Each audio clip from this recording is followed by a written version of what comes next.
ကျွန်တော်တို့ဒီနံပါတ်6ခုမြောက်ပေါ့နော်နောက်ဆုံးတစ်ခုအနေနဲ့ကျွန်တော်တို့လိမ့်စေးတွေကိုလိမ့်ရတဲ့အထဲမှာမှုယောဂါတွေဖြစ်တဲ့အခါလိမ့်ရတာတွေလည်းရှိတယ်မှုယောဂါဆိုတာကအထူးသဖြင့်ကျွန်တော်ကတော့ဒီပွေးပေါ့နော်ပေါင်ချန်တို့ဂျိုင်းကြားတို့ကိုလုံးတွေမှာဖြစ်တတ်တဲ့ပွေးအတွက်လိမ့်စေးဘယ်လိုလိမ့်ရမလဲထိထိရောက်ဖြစ်အောင်ဘယ်လိုလိမ့်ရမလဲဆိုတော့ပြပေးပါမယ်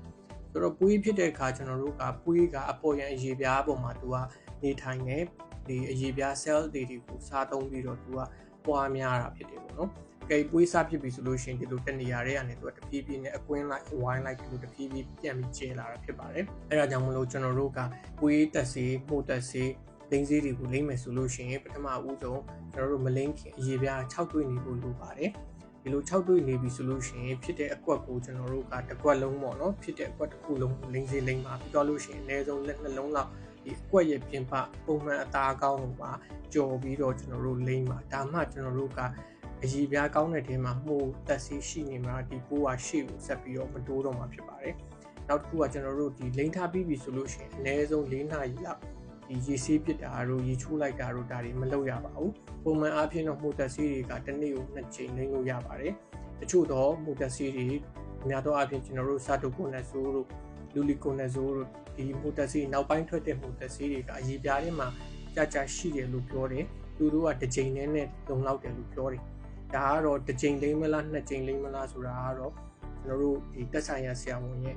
ညွှန်ကြားချက်ပေါ်မှာမူတည်ပါတယ်။အဲကြောင့်မလို့ခုနပြောလို့မိုတက်ဆေးတွေကိုလိမ့်တဲ့အခါဘောင်ကိုကြော်ပြီးတော့လိမ့်ပါအကုန်လုံးလိမ့်ပါဖြစ်တဲ့ area အကုန်လုံးလိမ့်ပါ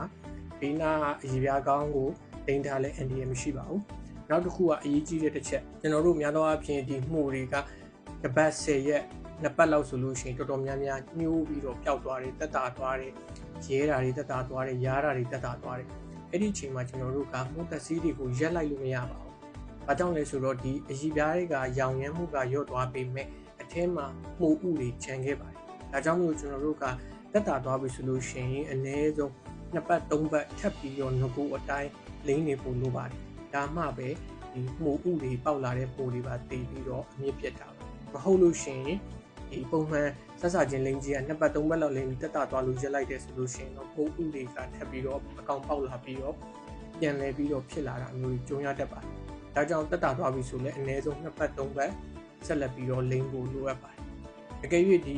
ဝီဖြစ်နေတဲ့နေရာကကျွန်တော်တို့ချွေးထွက်တန်တဲ့နေရာတွေဖြစ်တဲ့ကျွန်တော်တို့လေပင်းတို့ဂျိုင်းတို့